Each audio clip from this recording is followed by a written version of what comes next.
A pregnant woman on her way to the hospital was tragically struck by lightning. When she arrived at the hospital, she was already near death. Miraculously, just before passing away, she gave birth to her child. But this baby was unusual. He had no hair, and his skin was pure white all over. The doctors assumed he had albinism, but no one noticed his brain scan, which was so dense with activity it turned the entire page black. This indicated he was born with extraordinary abilities.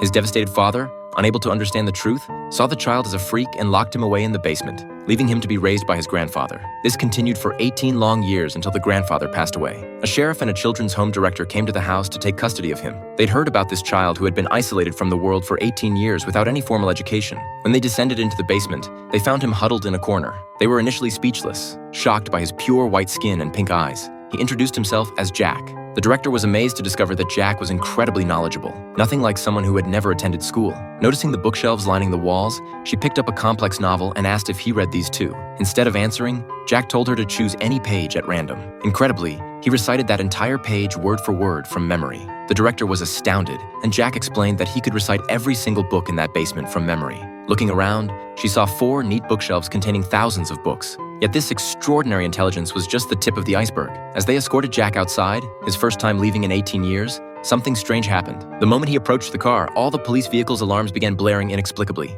Even stranger, officers discovered that the house's roof was lined with lightning rods. The director brought Jack to the children's home, where his arrival immediately drew attention. Everyone mocked him like he was some kind of monster. When Jack showed no reaction, a bully finally couldn't contain himself and approached with his gang. The bully taunted Jack, saying he looked like a vampire and asking if he had terminal cancer. Jack ignored him and continued eating. The bully then snatched away his meal tray and handed him a spoon, demanding he balance it on his nose to humiliate him. Everyone gathered around to watch the spectacle. Seeing Jack take the spoon, the bully grinned smugly. He had no idea that his current amusement would soon turn to shock. Jack rubbed the spoon vigorously, then gave the bully across from him a meaningful look. Suddenly, every metal spoon in the cafeteria was magnetically drawn toward them. Everyone froze in terror.